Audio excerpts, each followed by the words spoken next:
If I could stand on a rooftop with a microphone, I would do it every day of my life to tell people about this.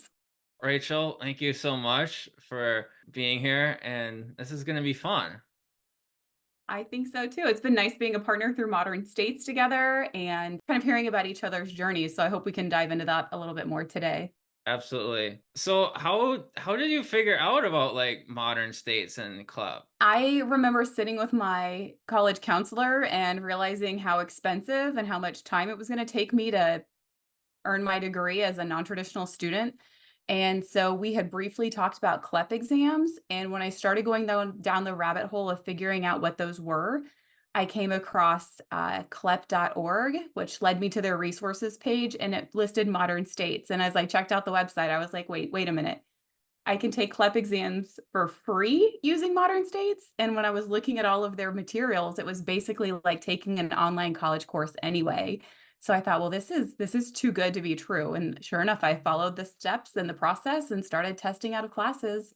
So it worked out great. That's really cool. Yeah, so for me, I was involved in a homeschool group, and I was homeschooled through high school. So they had this homeschool. This guy came in one day in the thing, and he's like, "Oh, you can do this like some kind of life coaching," and then they kind of like added on this like club test thing, and it was very expensive. And my mom is like quite a penny pincher. So Frugal is the word I she's like to frugal. use for Yeah, we have that. 5 kids. I have 4 siblings, so we're frugal. And she's like, I could do like the same thing he's doing, just instead of paying hundreds of dollars, or it was a lot of money, to do this, go through this prep material. So I did one CLEP test when I was like 14. It was like just before my 15th birthday, and then yeah, I didn't take one until probably about like 5 years later. I don't remember, somebody told me about modern states, and it was just like so cool because when I took my first one, it was so much work to go through, and it was the American History one. So it was a lot of like you're reading history textbooks, going to the library, and figuring this all out, and like DIYing a whole entire college course. So yeah, definitely having the online course with like everything there was like kind of what encouraged me to take a lot more versus the first one, which was it's a lot of work. So your experience the first time you took the CLEP exam versus after finding modern states was just significantly different It for was you. night and day, yeah. Did you notice your scores being different between the two experiences? I know there was a lot of years in between, but No, I mean, I did good on my first one. I had like a 60, or it was, plenty good enough, but it was just the amount of work proportional to get that score was a lot less. yeah. And that's And then interesting I because found with out the a lot of like other resources, but I got serious. I got the big fancy book. oh yeah. Yeah. I have checked that out at my library so many times, it's not funny. Did you use Quizlets?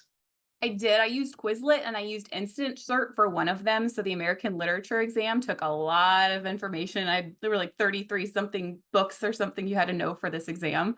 And so Instant Cert was another really good one that I used. I seen you took the accounting one. How was that one? Because that was one I really, really struggled with. I don't know if you've seen my TikTok, but I failed it. That was the one class I did not pass. Oh no. That was the first exam I attempted. So my degree was in that I was In going for accounting. was accounting. So, and I had, 13 years of banking and background looking at profit and loss and, income statements and basically looking at loan documents. So I thought, you know what? I think I can test out of this one. Um, it took me a good 3 months to get up the courage to actually take the exam. So I did the full Modern States course. My library has a free resource called EBSCO Learning Express. And a lot of other local libraries also have access to Peterson's testing, which is great to have those resources for free. And so I just kept doing the practice tests over and over and over again until I got to like 90 to 95% accuracy on those before I even thought about taking the exam. But I studied for like a solid 3 months. And after I passed the accounting exam, I was like, whoo, that's out of the way. And then I just started going gangbusters and I was testing out of them every couple of days. So yeah, it definitely boosted my confidence on that first one. So the accounting one's the one that got you, huh? Yeah, well, I don't know. I mean, I feel like it's kind of weird because I feel like if I would have taken that one first, I feel like for students, like if you don't do good, like if I would have taken the first one, I took at 14 and I like failed it out so bad, like you'd feel so terrible. Like I would have felt so bad about it. I'd be like, I'm not doing this anymore. Like I can't do it. So I feel like the first test, it's almost like I've heard it's interesting. The Spanish CLEP is actually the one that has like the highest passing score. If like you look at the thing, and it's I according to what I heard, it's because it's a lot of students that have like English is not their first language or like they grew up with Spanish speakers. So I think that's kind of a maybe a good testing strategy. Is that something you recommend for people is to take a test in the area you're very strong in your first one? Definitely. So when I work with students, I always have them sort of like self-assess and let me know what classes do you actually enjoy in school right now? Because I do work with a lot of high schoolers. Not to say I wouldn't work with non-traditional students, but it's just the audience I've been working with. And so I'm really I try to find the one that's going to work easiest for them. And I even have I'll go online with them and look up the highest pass rate exams. So for example, the Spanish test is on there, psychology is on there, sociology is on there. And so I've had the same experience with one of my students. She had taken 3 years of Spanish. She was really fluent, not a native Spanish speaker. She took the exam and she didn't pass it on her first Oh, try, but it was the listening part that was really hard because they speak so quickly and you don't get a yeah. chance to re-listen to it. But yeah, if you are a native speaker, I think everyone should because at least at my local community college, if you pass that one with I think a 65 or higher, they give you something like 12 credit hours. You Yeah, knock that's out, crazy. yeah, it's absurd. So I highly recommend that one if you are a native Spanish speaker or you know your languages and you can really have a good ear for listening in. Definitely recommend that. This is So like a perfect segue. So you work with high school students. And can you talk a little bit about that? yeah, yeah. So I've been having like local workshops within my community and talking to college students or high school students and their parents. And so what I do is I'll meet with the students. We'll talk about what their college plans are, what they want to major in. Usually, if they don't have it narrowed down to one school, they'll tell me a range of them. So then I work with them to look at the curriculum for that specific major at that college, and then look at what their college's CLEP exam policy is. And most of that stuff is available on the college's website, which is fantastic. I do always tell them to consult directly with a college advisor because I'm not a college advisor, but at least this gets them on the right path. So once we figure out which CLEP exams the college will accept, which curriculum, which college classes they need to take for their degree, we kind of map them over and figure out which exams they want to, like which ones they can take. And then we'll pick the easiest one from there to start out with. Are you taking other students right now as well? Or like how would people get in contact with you if that was, Yeah, something they're interested? absolutely. I'm currently, working with students locally. I'm open to working with students that are not local to me. I can set up, office hours for Zoom calls, for I just phone calls.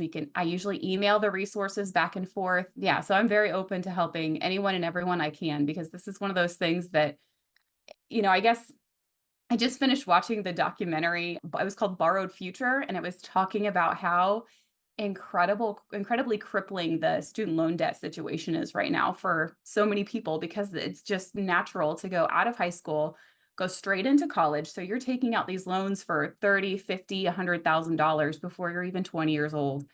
And seeing that happen, my entire background is in banking and finance, and I know what that would look like, when you go to get your first home or when you try to buy a car, and how that debt can really affect you. So I want to do everything in my power to help people understand that that doesn't have to be the pathway.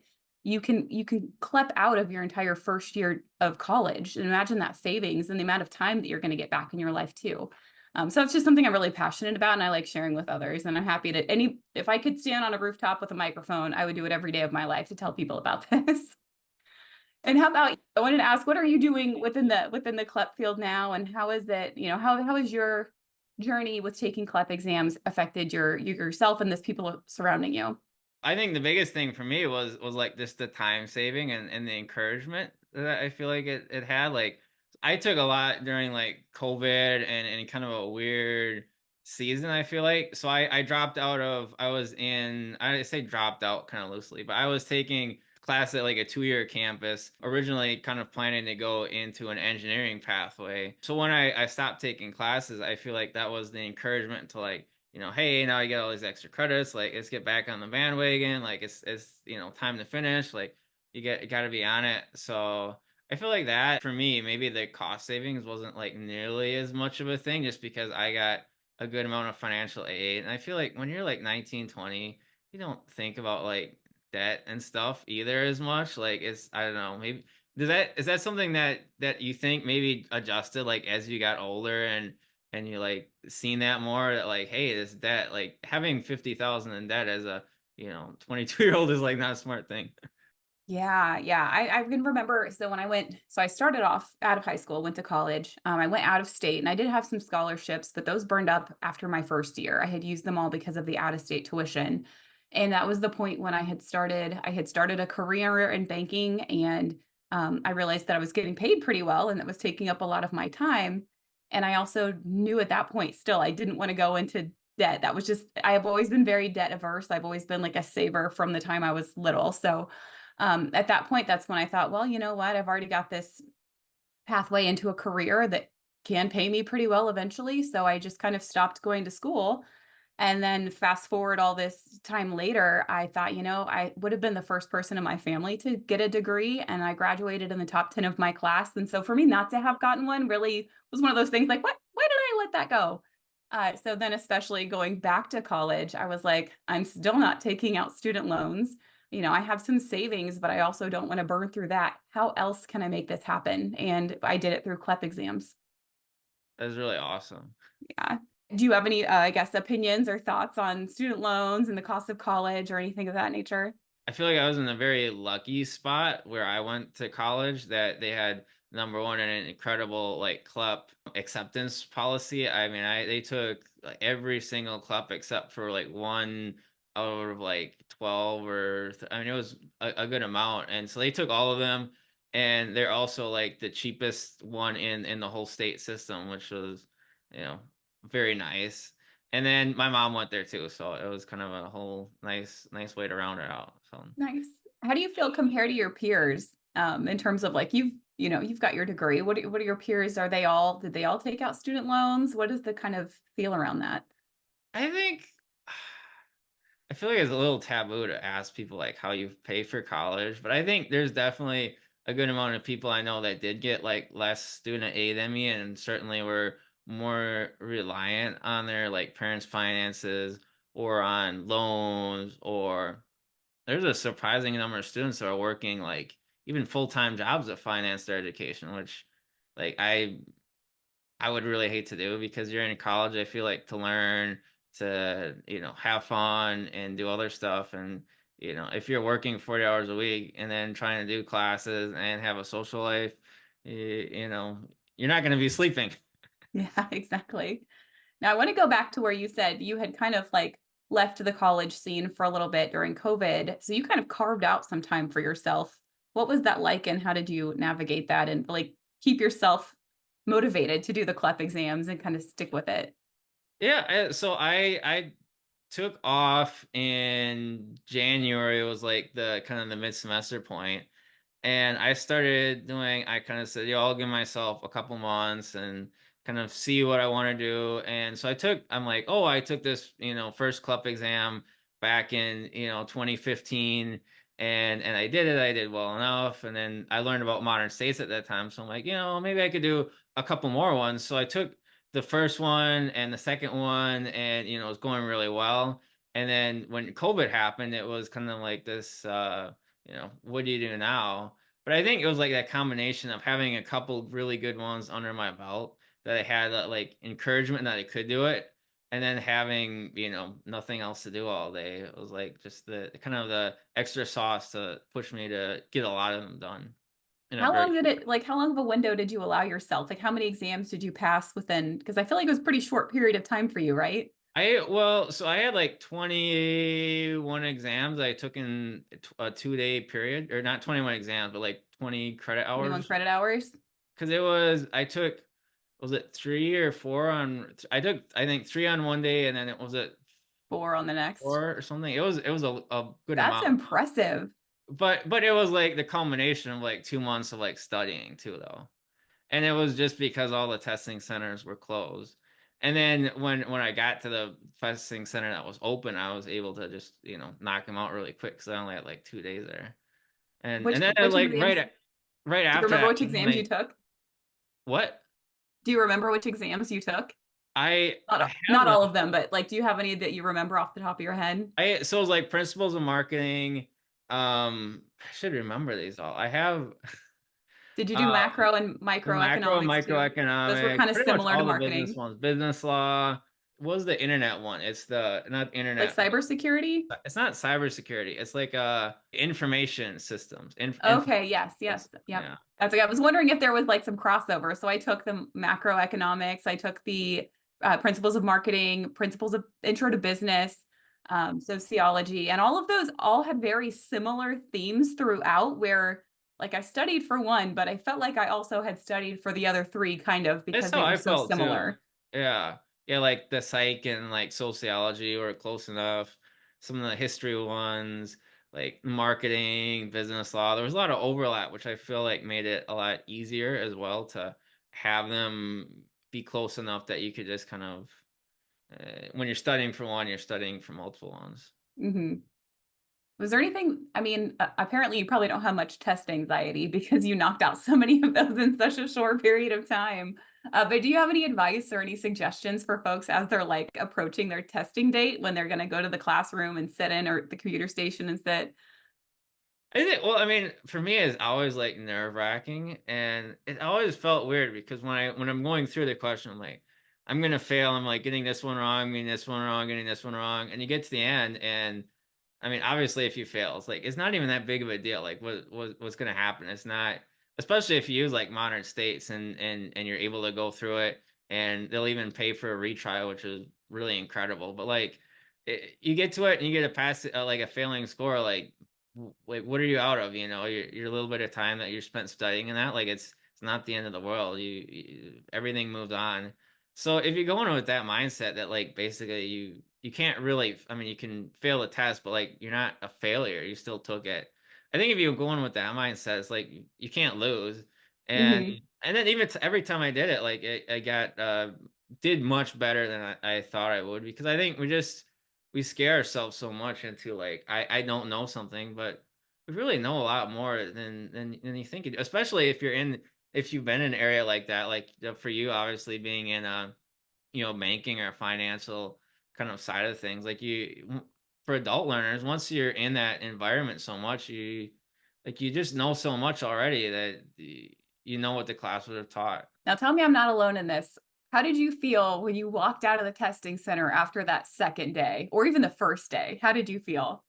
It was really cool to have the printouts and be able to take it. It's very triumphant to get out, and I really feel like you accomplished a lot. I had the same thing where I'm just like, I can't, I feel like I just stole something. I feel so like, I'm like, I don't have to take this class now. I didn't have to pay anything for this. And it's done. Like, I just was so happy about this whole situation. It was very interesting, the testing center experience. I don't think I'd fully prepared for it the first time I went in because they like, if you wear a hooded sweatshirt, they need to like check your sleeves and check your hood. And like, you cannot bring anything with you. I've never had them do that, but I definitely would recommend people that are doing it though do it like in person testing centers. Is that kind of how you feel as well? Definitely. I have had one of my students take the remote proctoring, and that took a lot more. I feel like it almost got them a little extra nervous before the test because in that instance, they make you inspect the entire room and sometimes you have to adjust things. And so it's really not something I would want to experience when I'm already maybe a little anxious about taking the test to begin with. So I would highly recommend in person as well, definitely. Do you think anybody can do this? Are we Ah, flukes? I don't think we are flukes. I mean, and I've been coaching students now for over a year, and I have proof that other people are doing this too, which is really great. Where I think people can get hung up is if they have like test anxiety and they get a little nervous, my advice to them is to just breathe. And like you said earlier, there's nothing to lose. You can retake the test. You get 3 more months to study. You have no money lost. And then also just making sure you really are prepared. I think sometimes we can make it sound pretty easy, but in reality, you still need to know enough about the subject to get, I always kind of tell people you have to pass with at least a C. So you can't just walk in with your eyes closed. You got to know some things, but you don't have to be the expert. So just making sure you're fully prepared is what I would say. But yeah, I think truthfully, if you put your mind to it, you can do it.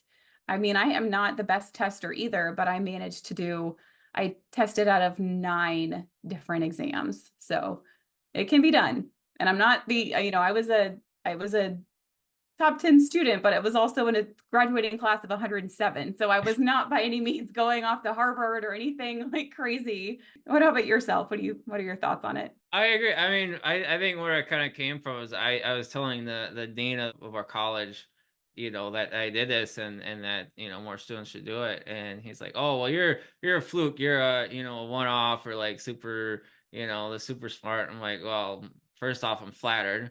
But second of all, like I don't think so. Like students that are able to put their mind to it and especially with the amount of resources and people who are able to like help you encourage you along the way, like there's no reason that anyone can't do the same thing and be able to pass out of 9 or 10 exams and like save a full year of college, which is like, so it is a lot of money. Mhm. Do you feel like your background as a homeschool student helped you with that? Because I feel like those students tend to be a little bit more self-driven and I guess they've got more grit sometimes than the, traditional classroom setting. I think a little bit. I think definitely like being in that environment where it's like kind of encouraged as well, or almost just like expected that like this is what you're gonna do, and this is like how you're gonna be able to do it, and maybe just like the resourcefulness too of like as a homeschool like student, you'd get textbooks from the library, you would find resources from all over, so it wasn't like a foreign concept to be pulling stuff for like test prep from here and to be able to pull stuff from there and kind of mash it up into a like your own college course where maybe other people weren't as used to that kind of approach of things how to do it. Mhm. Now, did you pick your college? Did their CLEP policy have any bearing on the college that you picked?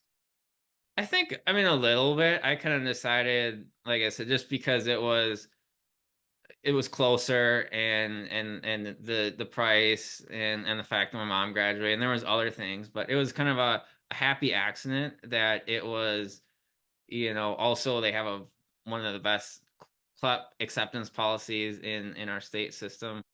The thing I liked about taking the CLEP exams too for especially for those elective kind of things, is I got to test out of a lot of the undergrad stuff that I didn't want to take. So I didn't want to take the science classes when I knew that I was learning accounting, and the same thing with English and history. So for me, it was getting through all of those classes when I guess I understand the concept of why we need to continue learning while we're in college. However, at the cost of the time and the actual monetary cost of how much it is to pay for those classes that don't necessarily pertain to your degree, that really sits not well with me. So the fact that I could take astronomy and CLEP out of that, or I took DSST exams, which are essentially the same thing as a CLEP exam, they're just issued by different institutions.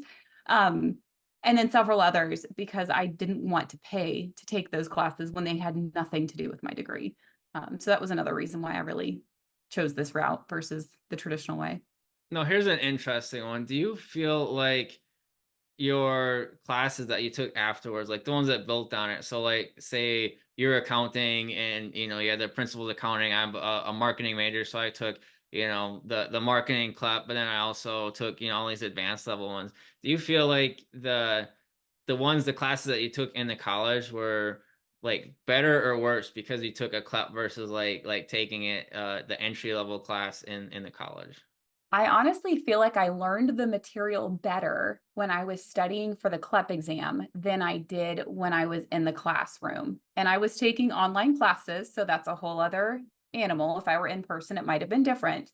But with the experience I had using modern states, and then the other tools and resources I used to study, especially for Accounting 101, I learned a lot more doing that versus what I did and accounting too is cost accounting, which is not as much fun.